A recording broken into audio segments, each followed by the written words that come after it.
ভুলে গেছি।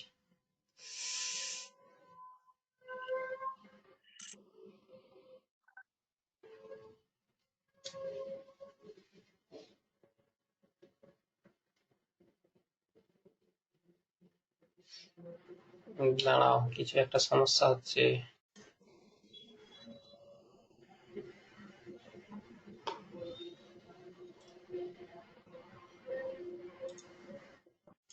হ্যাঁ, আমি বন্ধ করেছিলাম, এবার হবে। এবার হচ্ছে। দেখালো তো স্যার। ব্যাস, তাহলে ডেল কিউ হ্যাঁ, সমান হ্যাঁ। MC into del theta.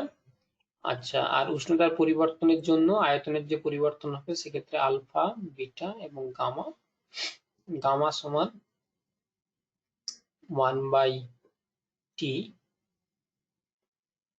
1/v del V by del sir T. কিছু দেখা যায়নি। স্যার আপনি কিছু লিখছেন? এটা কিছু দেখেন, এবার এসেছে? কিছু দেখেন। বন্ধ করা ছিল, হ্যাঁ এবারে ঠিক আছে। বন্ধ করা হ্যাঁ। ছিল। Gamma is equals to 1/v del V by del theta. তৃতীয় যে কনসেপ্টটা সেটা হচ্ছে লেটেন্ট হিট বা লিন তাপ এল। তাহলে আপেক্ষিক তাপ, তাপীয় প্রসারণ গুণাঙ্ক আর লেটেন্ট হিট বা লিন তাপ। এটা হচ্ছে যে তাপ সম্বন্ধে প্রায় 80% ইনফরমেশন পেয়ে গেছি এখান থেকে। যে মেসেজ করছো সে বন্ধ করে দাও, টকটক আওয়াজ হচ্ছে। আচ্ছা, মাইক্রোফোনটা বন্ধ করে দাও। এরপর আমরা অন্য একটা চ্যাপ্টার, এটা গেল সব bulk properties of matter. Bulk properties of matter কেন বলা হয়েছে বাল্ক প্রপার্টিস অফ ম্যাটার? বলা হয় বাংলায় পদার্থের আয়তনগত ধর্ম।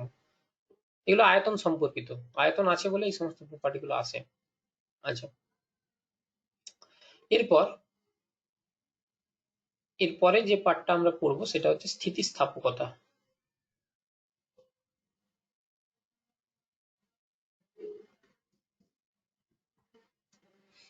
বা ইলাস্টিসিটি।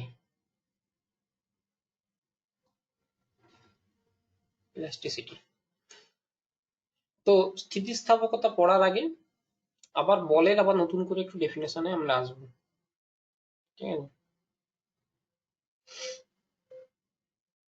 সেটা কি? সেটা হচ্ছে যে আমরা আগে পর্যন্ত যা কিছু কাজ করছিলাম সেটা হচ্ছে একটা বিন্দু বস্তু। তো বিন্দু বস্তুর উপর বল প্রয়োগ করা হলো এবং দুটো বল যদি সমান এবং বিপরীতমুখী হয়ে যায় তাহলে সেই সিচুয়েশনটাকে আমরা কি বলি? সাম্যাবস্থা বা বলীয় সাম্যাবস্থা। এখন প্রশ্ন হচ্ছে যে বিন্দু কিন্তু আমরা পাই না। আমরা যে সমস্ত বস্তু নিয়ে কাজ করি তার একটা বিশেষ ধরনের আকার বা আকৃতি আছে। এখন আমি করছি কি, একই ঘটনা ঘটাবো এর উপর। এদিক বরাবর F1 বল, এদিক বরাবর F2 বল প্রয়োগ করব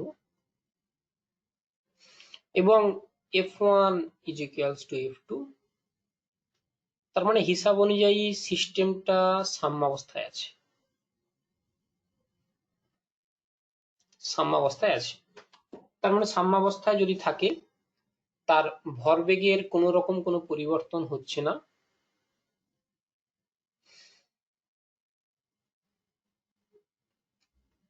তাহলে এরপর কি ঘটনা ঘটবে যেটা এখানে ঘটবে না? এরপর ঘটনা যেটা ঘটবে সেটা হচ্ছে যে এই সিস্টেমটার যেহেতু আয়তন আছে তাই আয়তন বা আকৃতির একটা পরিবর্তন ঘটবে।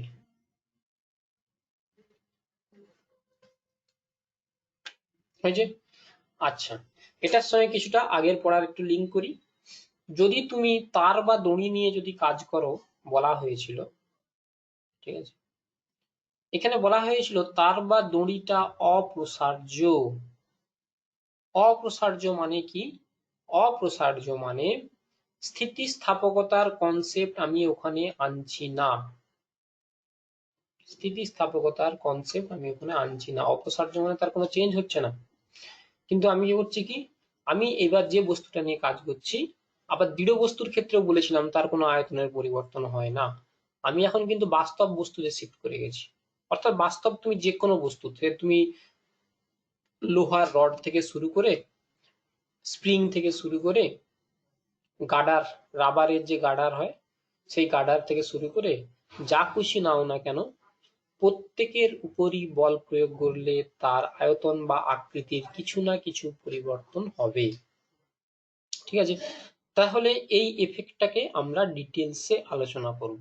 এই যে ঘটনাটা, এই ঘটনাটার ব্যাপারটা নিয়ে আমরা এখন ডিটেলসে আলোচনা করব, যে এটা কি, এর সঙ্গে রিলেটেড কোনো প্রপার্টি যদি শিখতে পারি প্রেডিকশন করার জন্য, সেটা আমরা জানবো। ক্লিয়ার এখন পর্যন্ত? পরেরটা আসছি।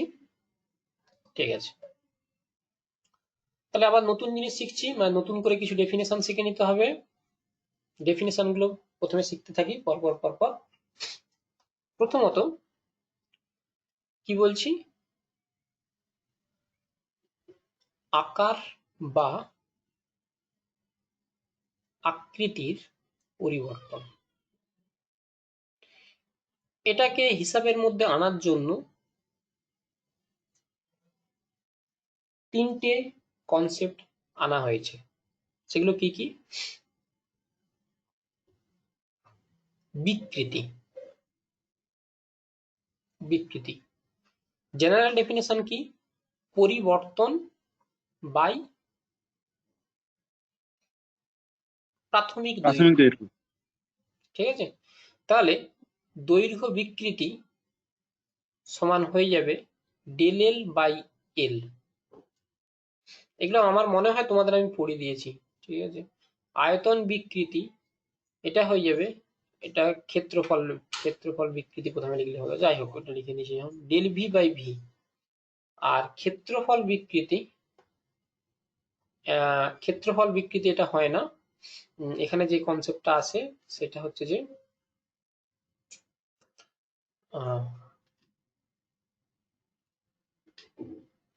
এই দুটো হচ্ছে আয়তনগত পরিবর্তন। ঠিক আছে, আমি দুটো কথা বলেছি, একটা হচ্ছে আকার, না হ্যাঁ আকার আবার আকৃতি লিখে দিয়েছি, আকার আকৃতি একই কথা, আকার আয়তন। ঠিক আছে, তো এই দুটো যে কথা বলেছি এটা হচ্ছে আয়তন সম্পর্কিত। ঠিক আছে, আকার সম্পর্কিত করার জন্য সেখানে একটা কনসেপ্ট আছে। কনসেপ্টটা কি? কনসেপ্টটা হচ্ছে তোমার ডেল কিন্তন বিকৃতি।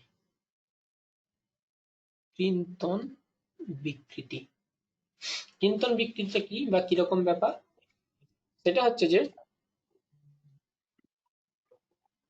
ধরো এরকম একটা বস্তু আছে, এটা নিচের সঙ্গে দৃঢ়ভাবে যুক্ত, বই ধরো তোমার বই, নিচেরটা দৃঢ়ভাবে যুক্ত আছে। এবার তুমি করছো কি, স্পর্শকীয় ভাবে এই দিক বরাবর বল প্রয়োগ করছো, স্পর্শকীয় ভাবে। তাহলে বইটা কি হবে? বইটা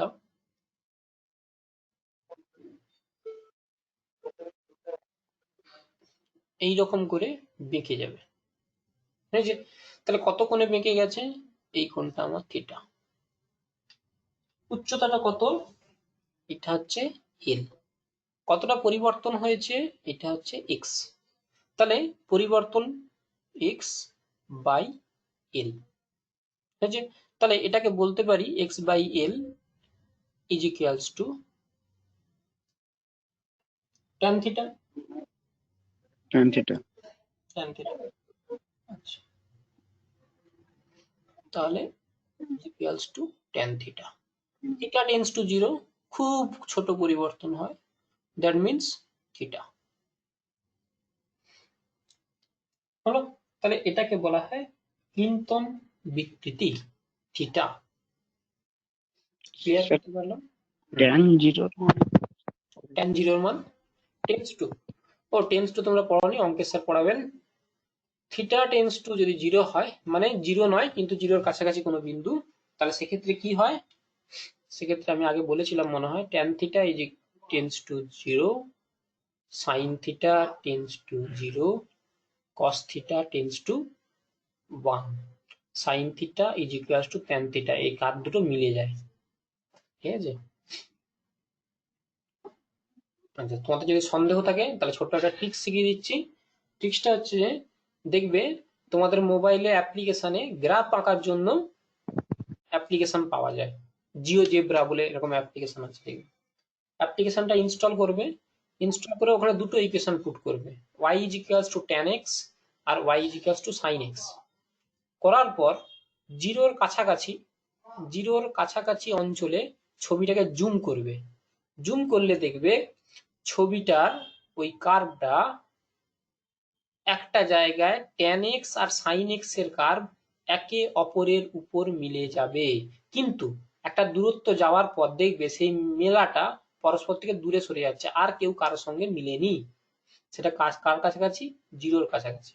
এটা একটা ট্রিক্স, জাস্ট বিশ্বাস আনার জন্য, নচেত এমনি বিশ্বাস করতে না চাইলে কিছু করার নেই। আচ্ছা, ওটা চেক করে নিতে পারো। তাহলে এটা হয়ে গেল পরিবর্তন। দ্বিতীয় কনসেপ্ট কি? স্যার স্যার হ্যাঁ, থিটা টেন্স টু জিরো হলে ট্যান থিটা সমান তো তাহলে জিরো হবে। tan theta tends to zero, তাহলে তো এখানে থিটা টেন্স টু জিরো হলে tan theta tends to zero, জিরোর কাছাকাছি যাবে। টেন্স তাহলে টু, এখানে থিটা লিখছেন কেন? হ্যাঁ হ্যাঁ, থিটার মান যদি টেন্স টু এখানে জিরো থিটা হয়, থিটার মান, এইখানে স্যার। ও হো, আমি এখানে ভুল লিখেছি, এটা থিটা হবে, এটা সব থিটা হবে, আমি ভুল লিখেছি। সাইন থিটা থিটা, হ্যাঁ আমি এটা ভুল লিখেছি, এটা টেন্স টু হবে, এটা মানে প্রপোর্শনাল রিলেশন হয়ে যায়। y is proportional to theta, মানে থিটা যতটা বাড়বে y ততটা বাড়বে, কিন্তু এটা একটা জোন পর্যন্ত, জিরোর কাছাকাছি অঞ্চলে, জিরোর কাছাকাছি অঞ্চলে দেখবে স্ট্রেট লাইন ইকুয়েশন হয়ে যাবে। তোমরা ভালো করে জুম করে ওই জায়গাটা দেখবে যদি সন্দেহ থাকে। আচ্ছা, এবার ঠিক আছে, এখান পর্যন্ত কারো কোনো প্রশ্ন নেই। এরপর হচ্ছে পরের প্রশ্ন হচ্ছে এই যে বল প্রয়োগ করছি সেটাকে নিয়ে একটু ডিটেলস আলোচনা করে নিই। হ্যাঁ, তাহলে বলটা কি, দুটো জিনিস বুঝতে হবে। বাহ্যিক বল,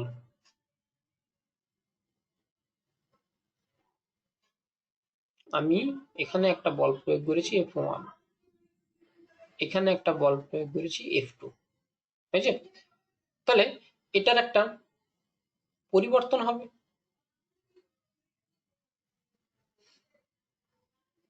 বিকৃত হবে। বিকৃত হয়ে কি হবে?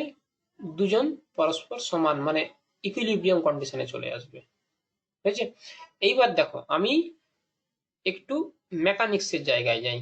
মেকানিক্সের জায়গায় এখানে আমি একটা ছোট্ট একটা অংশ ধরে নিচ্ছি, ছোট্ট একটা অংশ, ঠিক আছে? তাহলে এই যে ছোট পোর্শন, এই ছোট পোর্শনের উপর যদি আমার এই বস্তুটা আগে স্থির অবস্থায় ছিল, এখনো স্থির অবস্থায় আছে, তাহলে এই ছোট পোর্শনের উপর যদি ফ্রি বডি ডায়াগ্রাম আমি আঁকতে চাই, তাহলে বাম দিকে একটা বল প্রয়োগ করা হয়েছে অথচ বস্তুটা স্থির অবস্থায় আছে, তার মানে এর ভেতরে এই দিক বরাবর একটা বিপরীতমুখী সমান বল প্রয়োগ হচ্ছে। এখন প্রশ্ন হচ্ছে এই বলটা কে প্রয়োগ করছে, নাহলে স্থির অবস্থায় থাকবে না, নিউটনের মেকানিক্স এটাই বলেছে। তাহলে প্রশ্ন হচ্ছে এই বলটা কে প্রয়োগ করেছে? এই বলটা প্রয়োগ করেছে বাদবাকি অংশটা। তাহলে এই দিকের অংশটা এর উপর এই দিকে বল প্রয়োগ করেছে, সিমিলারলি লাল অংশটা নীলের উপর এই দিক বরাবর বল প্রয়োগ করেছে, সেটাও F1।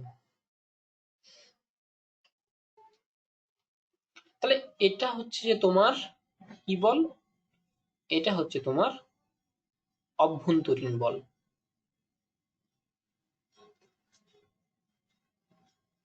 তাহলে এই অভ্যন্তরীণ বলের উৎস কি? এই অভ্যন্তরীণ বলের উৎস হচ্ছে যে পদার্থের স্থিতিস্থাপক ধর্ম আছে বলে, স্থিতিস্থাপক ধর্ম আছে বলে। এখন প্রশ্ন হচ্ছে যে এই অভ্যন্তরীণ বলকে আমি হিসাবের মধ্যে আনবো কি করে? তো ভেতরের কাজ, ভেতরে কি পরিমাণ বল উৎপন্ন হচ্ছে সেটা আমি কি করে হিসাবের মধ্যে আনবো? হিসাবের মধ্যে আনাটা একটা কমপ্লিকেটেড। বাহ্যিক বল হলে তাও হিসাবের মধ্যে আনা যায়, ভেতরের বল হিসাবের মধ্যে আনবো কি করে? কিন্তু হিসাবের মধ্যে না আনলে তো স্যার সেটাই বাহ্যিক বল সমান তো স্যার এখানে হ্যাঁ, F1 আভ্যন্তরীণ আর F1 বাহ্যিক তো একই। একই, ঠিক আছে? তার মানে যখন আমি হুম। অভ্যন্তরীণ বলকে হিসাবের মধ্যে আনতে যাব তখন আমাকে সাম্যাবস্থাটা ভাবতে হবে। সাম্যাবস্থা ছাড়া এই কন্ডিশনটাকে আনতে পারবো না। সাম্যাবস্থায় কি হবে না, অভ্যন্তরীণ বল সমান সমান বাহ্যিক বাহ্যিক বল। বল। তাহলে তুমি দেখবে তোমাদের এখানে একটা প্র্যাকটিক্যাল আছে, আশা করি তোমাদের ল্যাবে করতে হবে ক্লাস 11-এ। যা কিছু ইলাস্টিসিটি বা স্থিতিস্থাপক সম্পর্কিত প্র্যাকটিক্যাল করতে হবে, প্রথমে তুমি কোনো একটা ভর ঝুলিয়ে দেবে, ঝুলিয়ে দেওয়ার পর কিছুক্ষণ ওয়েট করবে, ওয়েট করার পর তারা সাম্যাবস্থায় আসবে, মানে স্থির অবস্থায় আসবে। সেই অবস্থায় তুমি হিসাব করবে তার ভেতরের যে বলটা সেটা বাহ্যিক বলের সঙ্গে সমান হয়ে যাবে। বুঝতে পারলাম? তাহলে আমরা কিন্তু বইয়ে দেখবে সর্বদা এই বাহ্যিক বলের কথা বলা হয়েছে, বইয়ে স্যার সর্বদাই বাহ্যিক বল মানে তার গ্র্যাভিটির সঙ্গে স্যার, বাহ্যিক বলকে বল। ঝুলালে এটাকে যদি আমি ঝুলিয়ে দিই ভর দিয়ে, তখন তাহলে স্যার ওর উপর গ্র্যাভিটি কাজ বাহ্যিক বল করবে, কি হবে? গ্র্যাভিটি কাজ করবে, এমজি টান বল। এমজি কাজ হুম। করবে। আর ওই টান বলটাই তোমার হচ্ছে ওই ইলাস্টিক ফোর্সের একটা কনসেপ্ট। এমজি। ঠিক আছে, এই যে টান বলের যে কথাটা বলছো এটাই হচ্ছে তোমার ইলাস্টিক ফোর্স, এই যে ফোর্সটা, এই অভ্যন্তরীণ বলটা। বুঝতে পারলে? কি করে? আর কে দিচ্ছে টান? টানটা প্রতিক্রিয়া বলতো, এই দড়িটা, হুম, দড়িটাকে যোগান প্রতিক্রিয়া বল। এর উপর, দড়িটা দড়িটা দিচ্ছে না এর উপর। ও বুঝতে পারলে? দড়িটা পরিবর্তন করার চেষ্টা হ্যাঁ, করছে, পরিবর্তন করতে বাধা দিচ্ছে। আচ্ছা, স্যার দড়ি আর হচ্ছে যে ওই দড়িও তো বক্সটাকে সিস্টেম ধরলে দড়িও তো একটা ম্যাটেরিয়াল। যে কোনো হুম, ম্যাটেরিয়াল ইলাস্টিক প্রপার্টি শো করাবে। ঠিক আছে, কাদা বাদে। যার দৈর্ঘ্য যার আয়তন, কেন কাদা হবে নি? কাদাকে তুমি কম্প্রেস করার চেষ্টা করো, ও তোমাকে সবটা কম্প্রেস করতে দেবে? তুমি ভলিউম কমাতে নরমালটা পারবে? তুমি পাঁক হলে হ্যাঁ, বলো। না, সেটা কি করে তার ভলিউম কমানো কি করে যাবে? ভলিউম কমাতে পারবে না? তার ভলিউম কেন কমাতে পারবে না? হ্যাঁ, তুমি এখানে নিয়েছো, নিয়ে এটুকু প্রেস করছো, হ্যাঁ, প্রেস করলে কেন কমাতে পারবে না? নিশ্চয়ই এর হ্যাঁ, বিপরীত দিক।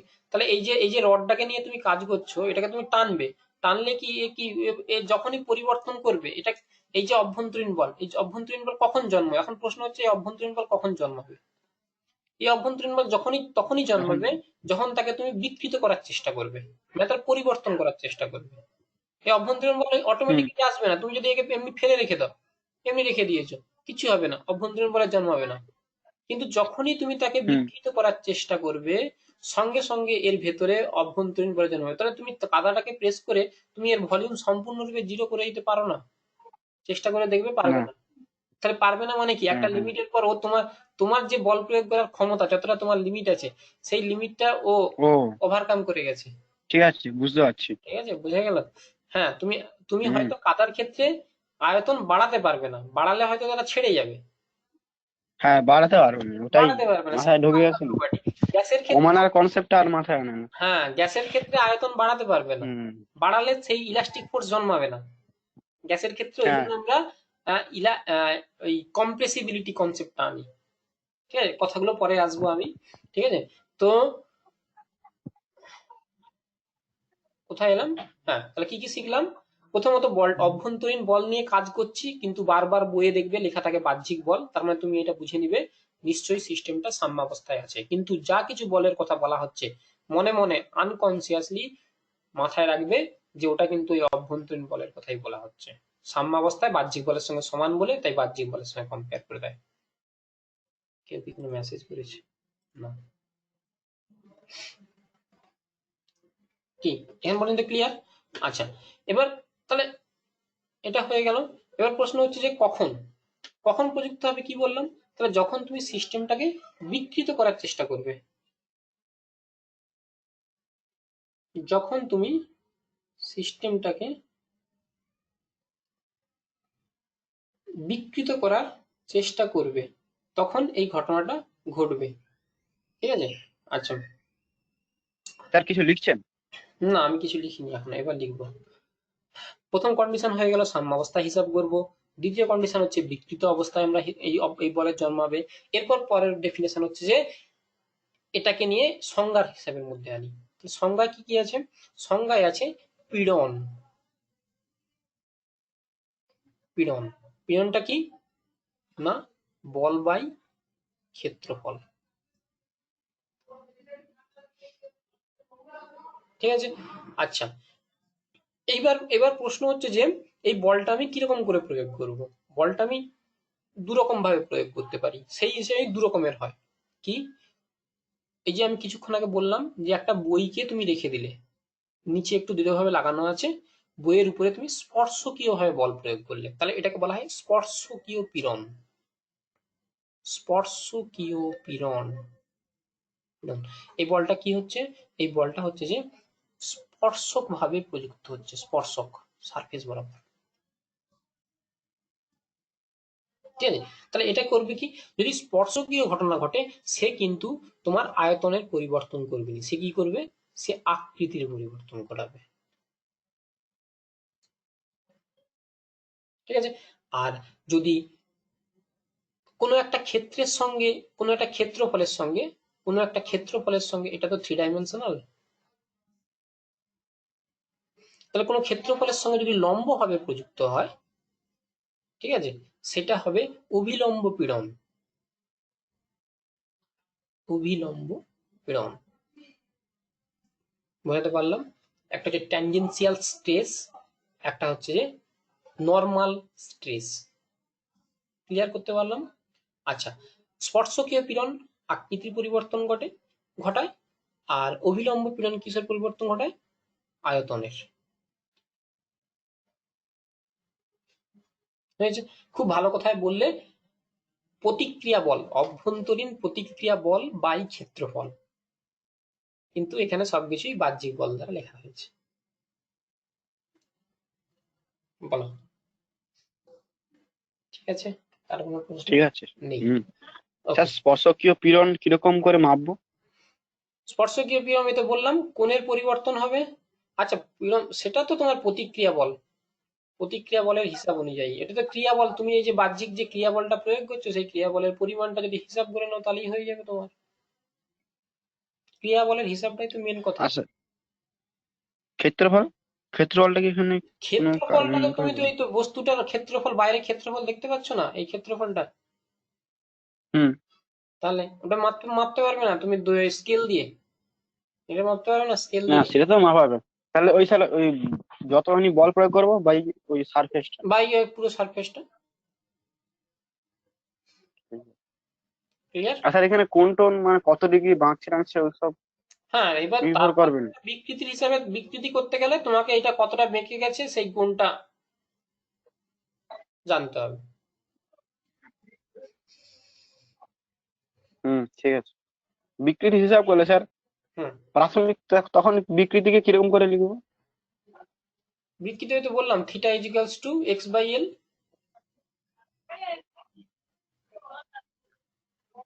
হুম, ঠিক আছে, ঠিক আছে, বুঝেছি। আচ্ছা,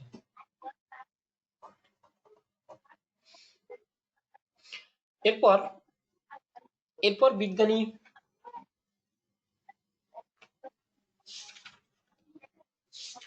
আমার নামটা হচ্ছে যে হুক, বিজ্ঞানী হুক, আইনস্টাইনের আগের লোক। বিজ্ঞানী হুক করেছিলেন কি, উনি আহ, এটার উপর কাজ করেছিলেন, ইলাস্টিক প্রপার্টি। মাইক্রোফোনটা অফ করতে হবে। ইলাস্টিক প্রপার্টির উপর কাজ করেছিলেন, এবং উনি কি কাজ করলেন, উনি কি প্রমাণ করলেন যে পীড়ন পীড়ন বিকৃতির সমানুপাতিক। তাহলে এটা হচ্ছে যে তোমার ফল, আর এটা হচ্ছে তোমার কারণ। ঠিক আছে, তাহলে যদি কোনো বস্তুকে তুমি বিকৃত করো, তখন তার অভ্যন্তরে প্রতিক্রিয়া বলের জন্ম হবে। তাহলে সেই প্রতিক্রিয়া বলের পরিমাণটা কত হবে? যত তুমি বেশি বিকৃত করবে তত তোমার পীড়ন বেশি হবে। কার মধ্যে? এটা একটা কন্ডিশন আছে, এটা তখনই প্রযোজ্য, সেটাকে বলা হয় স্থিতিস্থাপক সীমা। স্থিতিস্থাপক সীমার মধ্যে, স্থিতিস্থাপক সীমা যদি অতিক্রম করা হয়, মানে কি স্থিতিস্থাপক সীমা মানে এই যে বিকৃত যে করছো, বিকৃতির একটা লিমিট আছে। যে লিমিট পর্যন্ত তুমি যদি বিকৃত করো, তোমরা গার্ডার টাডার নিয়ে যদি কাজ করো বা স্প্রিং নিয়ে যদি কাজ করো, ছোটবেলায় হয়তো খেলেছো, একটা লিমিট পর্যন্ত তুমি স্প্রিংকে টানো, ছেড়ে দাও, দেখবে স্প্রিংটা পূর্বের অবস্থায় ফিরে আসবে। কিন্তু বিকৃত করতে করতে ওই লিমিটকে ক্রস করে দাও, বিকৃত করে তুমি ছেড়ে দাও, স্প্রিংটা কিন্তু আর পূর্বের অবস্থায় ফিরে আসবে না, স্প্রিংটা সরাসরি বিকৃত হয়ে যাবে। ঠিক আছে, ওই লিমিটটাকে আমরা বলি স্থিতিস্থাপক সীমা। গাটারের ক্ষেত্রে কি হবে, একটা লিমিট পর্যন্ত করে দাও তারপর ছেড়ে দাও, ঠিক আছে গাটারটা পূর্বের অবস্থায় ফিরে আসবে, কিন্তু লিমিটটা যদি ক্রস করে দাও হয় গাটারটা ছিঁড়ে যাবে, নয় গাটারটা আর বিকৃত হয়ে রয়ে যাবে। ঠিক আছে, তাহলে ওই যে সীমাটা, ওটা সীমাটাকে আমরা বলি স্থিতিস্থাপক সীমা। ওই স্থিতিস্থাপক সীমার মধ্যে যদি থাকে তবেই এই সূত্রটা প্রযোজ্য, স্থিতিস্থাপক সীমার বাইরে হয়ে গেলে এই সূত্রটা সরাসরি খাটবে না, প্রপোর্শনাল রিলেশন আর থাকবে না। ওই যে এখানে একটা ধ্রুবক টার্ম থাকবে, সেই ধ্রুবক টার্মটাকে বিভিন্ন ভাবে নামে ডাকা হয়। যদি দৈর্ঘ্যের ক্ষেত্রে হয় তাহলে দৈর্ঘ্যের ক্ষেত্রে পীড়ন হয়ে যাবে এফ বাই এ, মানে তুমি ধরো এরকম একটা তার নিয়েছো, এই তারটাকে ঝুলিয়ে দিয়েছো, যার একটা ক্ষেত্রফল আছে প্রস্থচ্ছেদে, এখানে একটা ভর চাপিয়ে দিয়েছো এমজি। ঠিক আছে, তাহলে এমজি হচ্ছে বাহ্যিক বল, ইকুইলিব্রিয়াম কন্ডিশনে আছে, সেটা হয়ে গেছে অভ্যন্তরীণ বলের সঙ্গে সমান। এফ বাই এ পীড়ন ইজ ইকুয়ালস টু ইয়ং গুণাঙ্ক ধ্রুবক is equals to del L by L. তাহলে ইয়ং গুণাঙ্ক সমান কি, F by A by del L by L. তাহলে স্থিতি ইয়ং গুণাঙ্ক সমান পীড়ন বাই বিকৃতি, পীড়ন বাই বিকৃতি, এই অনুপাতটাকে বলা হয় ধ্রুবক। দৈর্ঘ্যের ক্ষেত্রে এটা হয়ে যাবে ইয়ং গুণাঙ্ক, আয়তনের ক্ষেত্রে এটা হয়ে যাবে আয়তন বিকৃতি গুণাঙ্ক। বুঝছে, সেটা কিরকম হবে, সেটা হয়ে যাবে F by A by del V by V is equals to, gamma দিয়ে লেখা হয় মনে হয় যতদূর সম্ভব, না বাল্ক মডুলাস বি দ্বারা লেখা হয়, বি। আচ্ছা, আয়তনের ক্ষেত্রে একক ক্ষেত্রফলের উপর প্রযুক্ত বলকে চাপও বলা হয়। ঠিক আছে, তাহলে del P by del V. ঠিক আছে, আর ভিটাকে উপরে তুলে দিচ্ছি ভি। এবার আরেকটু ভালো করে বলি, প্রেসার যদি বাড়ে ভলিউম কি হবে, কমবে। তাহলে একজন বাড়লে অন্যজন যদি বাড়ে তাহলে কোনো অসুবিধা নেই, তুমি সাইনে এখানে প্লাস রাখবে, কিন্তু একজন বাড়লে অন্যজন যদি কমে তাহলে তোমাকে একটা মাইনাস সাইন আনতে হবে।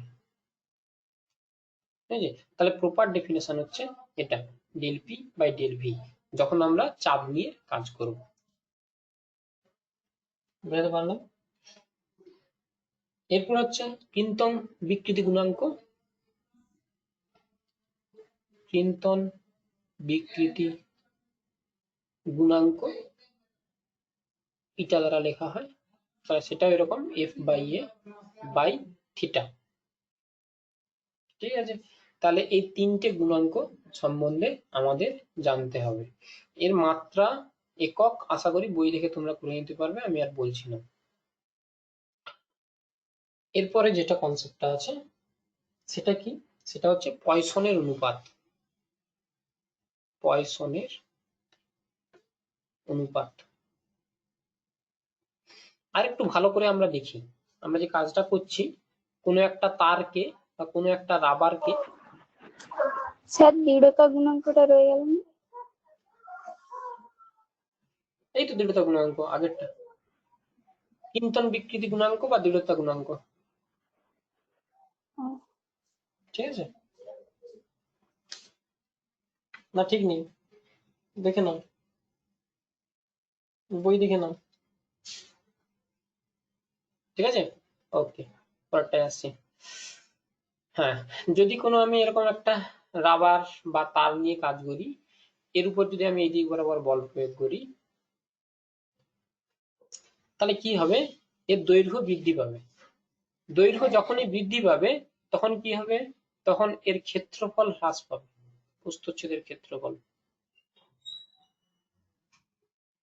এই যে, তাহলে দৈর্ঘ্যের সাথে ক্ষেত্রফলের সম্পর্ক কেন, কারণ হচ্ছে এর আয়তন তো ফিক্সড, আয়তন ফিক্সড, আয়তন যদি ফিক্সড হয় তাহলে দৈর্ঘ্য যদি বাড়ে নিশ্চয়ই ক্ষেত্রফলকে কমতে হবে, সিম্পল হিসাব।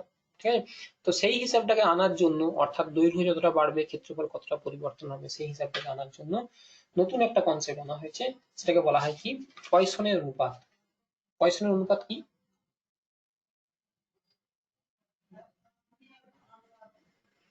পার্শ্বীয় বিকৃতি বাই অনুদৈর্ঘ্য বিকৃতি।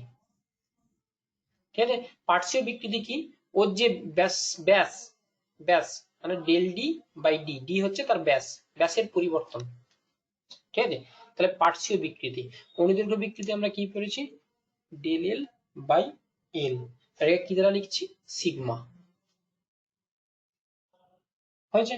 আচ্ছা, এটার মানটা কি হয়, এটার মানটা সাধারণত সিগমার মান -1 থেকে +1/2 এর মধ্যে হয়। এটা কিসের ভ্যালু, এটা থিওরিটিক্যাল ভ্যালু। স্যার বলছে পার্শ্বীয় বিকৃতি মানে ক্ষেত্রফলের চেঞ্জটা। ডায়ামিটার। হ্যাঁ, শোনো, ক্ষেত্রফলের পরিবর্তন হচ্ছে, তাহলে ক্ষেত্রফলের সঙ্গে এখানে কার সম্পর্ক আছে, ব্যাসের সম্পর্ক, কারণ area is equals to pi R square. তাহলে যদি এটার পরিবর্তন হয় তাহলে এটার পরিবর্তন হবে না, তাহলে সরাসরি এটাকে না হিসাবের মধ্যে এনে আমি এটা এখানে এটাকে হিসাবের মধ্যে আনছি, ডেল ডি বাই ডি, ব্যাসের পরিবর্তন। বুঝে গেল না জানি? হ্যাঁ ঠিক আছে। থিওরিটিক্যাল ভ্যালু এটা, এর প্র্যাকটিক্যাল ভ্যালু কি হয়, প্র্যাকটিক্যাল ভ্যালু 0 থেকে সিগমা প্লাস হাফ এখান পর্যন্ত। বোঝা গেল এটা?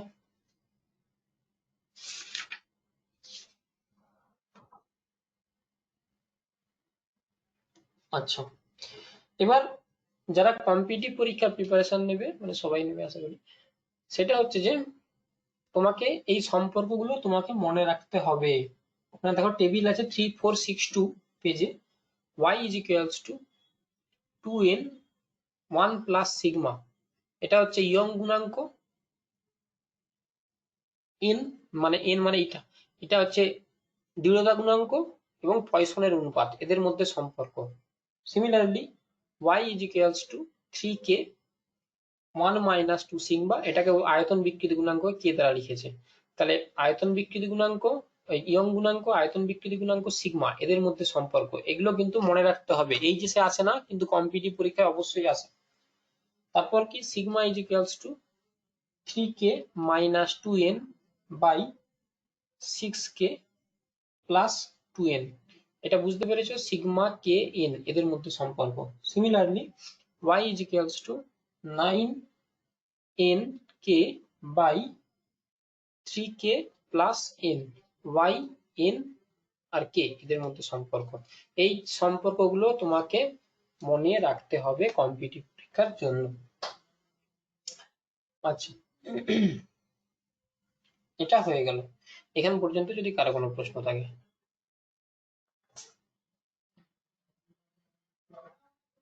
নেই, ভালো কথা। এরপর তোমরা দেখি কে কি বলতে পারে এখানটায়। তোমরা এটা লক্ষ্য করে থাকবে, স্প্রিংটাও একটা ইলাস্টিক প্রপার্টির মধ্যে আসবে, স্প্রিংটা নিয়ে পরে ডিটেলস আলোচনা করব। স্প্রিং বা কোনো রাবার এরকম তুমি এটা কিছু লাগিয়ে দিয়েছো, লাগিয়ে টেনে দিয়েছো, টেনে যখন ছেড়ে দিয়েছো পূর্বের অবস্থায় ফিরে আসছে। সিমিলারলি মহাকর্ষীয় ক্ষেত্রেও তুমি দেখেছো, কোনো একটা বলকে উপরে তুলে দিয়েছো, তুলে তুমি ছেড়ে দিয়েছো, এই পূর্বের অবস্থায় ফিরে আসছে। তার মানে এই দুটো থেকে কি ইনফরমেশন পেতে পারি, বলতে পারবে কেউ? এই দুটো থেকে যে ইনফরমেশন পেতে পারি, বাহ্যিক বল আর আভ্যন্তরীণ পরস্পর বিপরীতমুখী আর সমান। শক্তি সম্বন্ধে বলো, শক্তি। ও এই হ্যাঁ,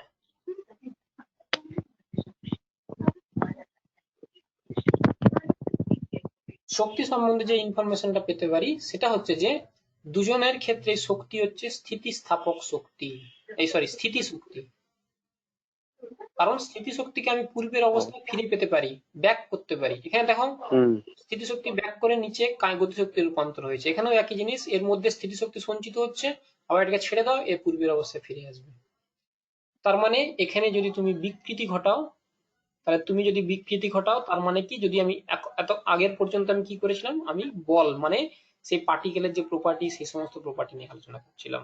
এখন আমি কি নিয়ে আলোচনা করছি, এখন আমি শক্তি নিয়ে আলোচনা করছি। শক্তি এবার সমস্ত জায়গায় থাকবে, হেন কোনো চ্যাপ্টার নেই যেখানে শক্তি নিয়ে আলোচনা করা হবে না। শক্তি তো মেন, পৃথিবীতে কি আছে, মহাবিশ্বে কি আছে, একটাই জিনিস আছে, সেটা হচ্ছে শক্তি, আর বাদ বাকি সব গল্প। আচ্ছা, তাহলে আমি একজন বাহ্যিক এজেন্ট, একবার ভালো করে বোঝার চেষ্টা করবে, আগের মতোই করব আমি, যেমন মহাকর্ষ যদি ভালো করে বুঝতে পেরে যাও। আমি একটা বাহ্যিক এজেন্ট, এটার উপর বাহ্যিক বল প্রয়োগ করেছি। প্রয়োগ করতে কি হয়েছে, এর আয়তনের আকৃতির পরিবর্তন হয়েছে, এই তারটার আকৃতির পরিবর্তনের জন্য ওর মধ্যে এই যে তুমি স্থিতিশক্তির ডেফিনেশন আসো, আয়তন বা আকৃতির অবস্থান পরিবর্তনের জন্য, অবস্থান স্যার।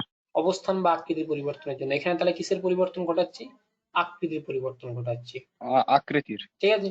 আচ্ছা, এবার সেকেন্ড একটা ডেফিনেশন, যেটা যেখানেই একটা, এটা মাথায় ঢুকিয়ে নাও, 11-12 কলেজ যেখানেই পড়বো না কেন, কনসেপ্টটা হচ্ছে যেখানে তোমাকে স্থিতিশক্তির রাশিমালা বের করতে হবে, সেখানে আমি কি কনসেপ্ট লাগাবো, কার্য স্থিতিশক্তির সম্পর্ক, কার্য স্থিতিশক্তির উপপাদ্য। কার্য স্থিতিশক্তির উপপাদ্য আমি বলে দিয়েছিলাম, কি বলেছিলাম, কে বলবে, কার্য স্থিতিশক্তির উপপাদ্য কি বলেছিলাম, যা সব ভুলে গেছি। কেবলমাত্র সংস্থার কেবলমাত্র স্থিতিশক্তির পরিবর্তন যদি ঘটানো হয়, তাহলে সেক্ষেত্রে সংস্থার উপর মোট কৃতকার্য তার স্থিতিশক্তির পরিবর্তনের সঙ্গে সমান। তাহলে এই যে বস্তুটা আছে, এই বস্তুটার উপর কি পরিমাণ কৃতকার্য করেছি, সেটা যদি আমি বের করে নিতে পারি, তাহলে আমার খেলা শেষ হয়ে যাবে। স্যার মনে পড়ছে। বুঝলে? ঠিক আছে। এখন প্রশ্ন হচ্ছে, এখানে বলটা কিন্তু, বলের মধ্যে একটা রহস্য ঢুকে আছে। কি রহস্য, এই যে অভ্যন্তরীণ যে বলটা, যেটা বাহ্যিক বলের সঙ্গে সমান হয়ে যাচ্ছে পরপর পরপর ঘটনায়, এই বলটা কিন্তু পরিবর্তনশীল বল, পরিবর্তনশীল বল। আর পরিবর্তনশীল বলের ক্ষেত্রে যদি কৃতকার্য ক্যালকুলেশন করতে হয়, আগে বলেছি কিনা জানি না, সেক্ষেত্রে তোমাকে গড় বলের ধারণা আনতে হবে। যখনই কোনো পরিবর্তনশীল কোয়ান্টিটি হয়, সেখানে তুমি গড় বলের ধারণা আনি, বুঝেছো? তাহলে যখন এটার বিকৃত হয়নি, তখন বাহ্যিক বলের পরিমাণ কত ছিল, 0। যখন এটা এক্সট্রিম পর্যায়ে গিয়েছে, তখন বাহ্যিক বলের পরিমাণ কত, F। তাহলে গড় বল কত, গড় বল হচ্ছে যে 0 + F/2। তাহলে এটা কত হচ্ছে, F/2। বোঝা গেল না, যায়নি, গেছে। আচ্ছা, স্যার যখন মানে এমনি ম্যাথমেটিক্যাল প্রবলেমের সময় বাহ্যিক বল যেটা বলে দিবে তাকে 2 দিয়ে ভাগ করে দিলে যদি গড় বল পেয়ে যাবো। যদি মানে গড় বল দিয়ে পরিবর্তনশীল হয়, ক্যালকুলেশন হয় তো? হ্যাঁ যদি পরিবর্তনশীল হয়, পরিবর্তনশীল বল। বলটা যদি পরিবর্তনশীল হয়, পরিবর্তনশীল যদি না হয়, তাহলে সরাসরি F বসিয়ে দিবে, সেই মানটাই বসিয়ে দিবে। পরিবর্তনশীলই তো হবে এটা স্যার, বস্তুকে টানলে বলটা তো প্রথম না, থেকে সব বল পরিবর্তনশীল হবে। পরিবর্তনশীল হয় না। মহাকর্ষীয় বল, কোনো বস্তুকে মহাকর্ষ নিচের দিকে টানছে, ও তাহলে ওখানে 3 তলা গ্র্যাভিটি। থেকে নিচে নামছে, তাহলে mg এর মানটা আমি এই যে পরিবর্তনশীল হয়। এইখানে বলছি স্যার। এখানে পরিবর্তনশীল বল, না এখানে 0 আর F দিয়ে 2 হ্যাঁ দিয়ে ওই ভাগ করে দিবে, তাহলে হয়ে যাবে। সর্বোচ্চ মানকে 2 দিয়ে ভাগ করে দিবে, তাহলে গড় বল পেয়ে যাবে। ঠিক আছে, তাহলে গড় বল হয়ে গেল। সরণ কতটা হবে, তাহলে এখান থেকে এখান পর্যন্ত বিকৃতি ঘটেছে ΔL, তোমাদের বই এল দিয়ে লিখেছে, আমি ΔL দিয়ে লিখছি। তাহলে ΔL হচ্ছে সরণ, তাহলে গড় বল কত এটা, তাহলে কৃতকার্য সমান কত হবে, কৃতকার্য সমান বল ইন্টু সরণ। এই দিকেই বল প্রয়োগ করা হয়েছে, এই দিকেই সরণ হয়েছে, তার মানে আমি বলতে পারি গড় বল মানে F/2 ইন্টু সরণ মানে কি, ΔL।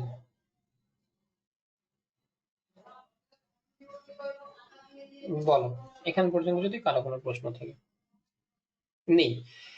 এরপর আমি একটু ম্যাথমেটিক্যাল ক্যালকুলেশন করি, তার আগে এটাকে, এই হিসাবটাকে নিয়ে চলে আসি। Del EP is equals to, যদি এটা বাহ্যিক বল হয় তার এখানে প্লাস সাইন লিখবো, যদি অভ্যন্তরীণ বল হয় মাইনাস সাইন। আমি বাহ্যিক বল নিয়েই কাজ করছি, তাই প্লাস সাইন দিয়েছি। তাহলে 1/2 ইন্টু F ইন্টু ΔL হয়েছে। আচ্ছা, এবার আমি করছি কি, আগে প্রথম অবস্থায় দৈর্ঘ্য কত ছিল, সেটা ছিল L। তাহলে আমি করছি কি, এটাকে আমি এরকম করে একটু ভুল লিখি, অনেকগুলো জিনিস ভুল লিখে দিয়েছি, ΔL/L ভুল লিখে দিয়েছি, সংশোধন করে নিচ্ছি। L A, দেখো এটা ঠিক আছে কিনা, এটা হচ্ছে প্রস্থচ্ছেদের ক্ষেত্রফল দড়িটার, আর স্যার ভলিউম তো এল ইন্টু এ। হ্যাঁ এল ইন্টু এ আয়তন দড়িটা, ঠিক আছে। তাহলে হাফ, এবার এটাকে লিখি হাফ ইন্টু এফ বাই এ মানে কি পীড়ন পীড়ন ইন্টু ইন্টু ডেল এল বিকৃতি বাই ইন্টু এল আয়তন। বিকৃতি ইন্টু আয়তন। তাহলে ডেল ইপি বাই আয়তন করে দিই। হুম। তাহলে এটা কি দাঁড়ালো? এটা দাঁড়ালো একক আয়তনে সঞ্চিত স্থিতিশক্তির রাশিমালা। তাহলে একক আয়তনে কতটা পরিমাণ স্থিতিশক্তি থাকে? তাহলে হাফ ইন্টু পীড়ন ইন্টু হাফ ইন্টু পীড়ন বাই ইন্টু বিকৃতি। পীড়ন ইন্টু বিকৃতি, এটা গুণ করে দাও, তাহলে একক আয়তনে স্থিতিশক্তি অতটা পরিমাণ থাকবে। দেখো কারো কোনো প্রশ্ন যদি থাকে বলতে পারো।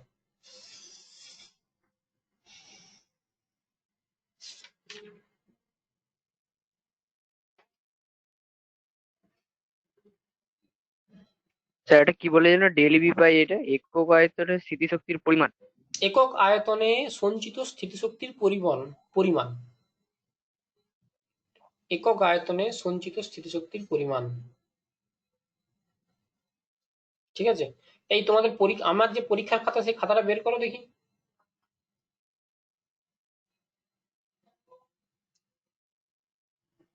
আচ্ছা চলো,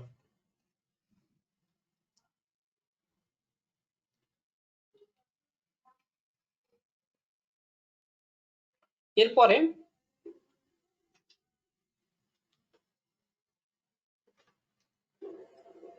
এরকম একটা দড়ি আমি ঝুলে দিয়েছি, এখানে ভর চাপাচ্ছি, ক্রমশ ভরের মান পরিবর্তন করছে, ঠিক আছে। তাহলে আমি করছি কি, বিকৃতি ঘটছে, বিকৃতি ভার্সেস ভার, ঠিক আছে। এই ভারের একটা কার্ভ যদি আঁকা হয়, তাহলে সেই কার্ভটা কিরকম হয়? সেই কার্ভটা হয় এরকম, প্রথমে সমানুপাতিক হারে বাড়বে, তারপর এখানে একটা পরিবর্তন হবে, তারপর এরকম করে কার্ভটা হবে, এরকম করে বেড়ে এরকম হবে। এখানে একটা পয়েন্ট আছে, এটাকে বলা হয় এ, এখানে একটা পয়েন্ট আছে, এটাকে বলা হয় বি, এখানে একটা পয়েন্ট আছে, এটাকে বলা হয় সি, এটা ডি, আর এটা ই, হয়েছে। আচ্ছা, এরপর দেখো, এরপর কি, এরপর বলা হয়েছে যে এখান পর্যন্ত, এখান পর্যন্ত, এখান পর্যন্ত তুমি যদি প্রযুক্ত বল প্রয়োগ করো, বলটাকে ছেড়ে দাও, তাহলে কি হবে? ওই বস্তুটা পূর্বের অবস্থায় সুন্দরভাবে ফিরে আসবে, এটাকে বলা হয় স্থিতিস্থাপক সীমা, হয়েছে। বি বিন্দুর পর, বি বিন্দু এ আর বি বিন্দুর মাঝখানে কি হবে? বাস্তবে এ আর বি বিন্দুর মাঝখানে খুবই কাছাকাছি চলে আসে, এই বিন্দু দুটো খুবই কাছাকাছি চলে আসে, অ্যাকচুয়ালি এ বিন্দু খুব বি বিন্দু কাছাকাছি চলে আসে বলে তাই বিটাকে আমরা স্থিতিস্থাপক সীমার মধ্যে ধরে নিই। এই যে আমি বললাম স্থিতিস্থাপক সীমার মধ্যেই এটা সমীকরণ হয়। তোমরা হয়তো সরলরেখার সমীকরণ পেয়ে গেছো, y is equals two mx, তাহলে পীড়ন ইজ ইকুয়ালস টু ইয়ং গুণাঙ্ক, মানে গুণাঙ্ক ইনটু বিকৃতি, তাহলে এটা কি হয়? y is equals two mx, সরলরেখার সমীকরণ, যেটা হচ্ছে সেন্টার দিয়ে যায়। তো এখানে সেটাই হয়েছে সরলরেখা সমীকরণ। কিন্তু এর পর থেকে, বি এর পর থেকে, বি এর পর থেকে কি হয়? বি এর পর থেকে যদি ভরকে তুমি বৃদ্ধি পেতে থাকো, মানে ভরকে বৃদ্ধি পেতে থাকো, মানে বাহ্যিক বলের পরিমাণ যদি বাড়াও, তাহলে সেক্ষেত্রে কি হবে না, তুমি বলটাকে সরিয়ে নাও, সরিয়ে নিলে কিন্তু এ আর পুরোপুরি পূর্বের অবস্থায় ফিরে আসবে না, অর্থাৎ সামান্য পরিমাণ কি হবে? বিকৃত হয়ে থেকে যাবে, ঠিক। সিমিলারলি মানে স্যার দড়িটার দৈর্ঘ্য একটুখানি বেড়ে যাবে। একটু বেড়ে যাবে, তুমি যদি বল ছেড়ে দাও বাইরে থেকে, তার দৈর্ঘ্য আগে যা দৈর্ঘ্য হুম। ছিল, এখন একটু সেই দৈর্ঘ্যটা সামান্য হলেও একটু বাড়বে, বুঝে গেল। এরপর এরপর হুম। হচ্ছে সি বিন্দু, এই ঘটনাটা কতক্ষণ হবে না, সি বিন্দু পর্যন্ত। বি এবং সি বিন্দুর এই যে পোর্শনটা, এটাকে এই যে পার্টটা আছে বি থেকে সি, এই পার্টটা, এই অংশটা, এটাকে বলা হয় প্লাস্টিক আচরণ দেখায়। প্লাস্টিক, কোনো একটা প্লাস্টিক বস্তুকে তুমি টেনে ছেড়ে দাও, সে কিন্তু আর বিকৃত হয় না, সে কিন্তু সেই অবস্থায় থেকে যায়, সেখান থেকে এই আচরণটা বলা হয় প্লাস্টিক আচরণ, হলো। এবার সি বিন্দুর পর স্যার বিকৃত হয় না? বিকৃত হয়, ঠিক আছে, এবার তুমি ছেড়ে দাও, দেখবে আপনি পূর্বের যে বললেন অবস্থায় ফিরে বিকৃত আসে। হয় না। পূর্বের অবস্থায় ফিরে আসে না, পূর্বের অবস্থায় ফিরে আসে না, এই ঘটনাটাকে বলা হয় সেটাই। প্লাস্টিক আচরণ। এরপর কি, এরপর হচ্ছে সি বিন্দুর পর তারটিকে আরো পরিবর্তনশীল করো, তাহলে কি হবে না ডি বিন্দুর পর থেকে ডি বিন্দু পর্যন্ত ভার প্রয়োগ করা হয়, এই ভারকে বলা হয় অসহ ভার। এখানটায় যে বল প্রয়োগ করা হয় সেই বলকে বলা হয় অসহ ভার, ঠিক আছে। এরপর কি হবে, এটাকে বলা হয় সহন সীমা। এই যে ডি বিন্দু, এটাকে নাম দেওয়া হয় সহন সীমা, হলো। এরপরে যদি হয়, এরপরে যদি আর বল প্রয়োগ করো তাহলে কি হবে, ওটা ছিঁড়ে যাবে, এটা আর থাকবে না, এটা দড়িটা ছিঁড়ে যাবে বা স্প্রিংটা কেটে যাবে বা রাবারটা কেটে যাবে, ঠিক আছে। আচ্ছা, এরপর একটা বিন্দু আছে, সেই বিন্দুগুলোকে আমি পরপর পরপর বলতে থাকি, ঠিক আছে। নতি বিন্দু,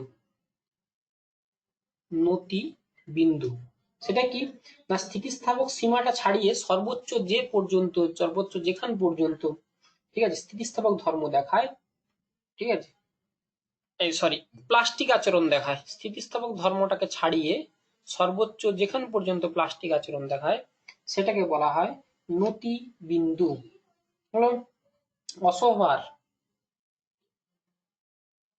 অসহভার, অসহভারটা কি, অসহভার হচ্ছে স্থিতিস্থাপক সীমা ছাড়িয়ে কোনো বস্তুর উপর সর্বোচ্চ যে বল প্রয়োগ করলে বস্তুটি ভেঙে বা ছিঁড়ে যায় সেটাকে বলা হয় তার অসহভার। আর আরেকটা হচ্ছে স্থিতিস্থাপক ক্লান্তি।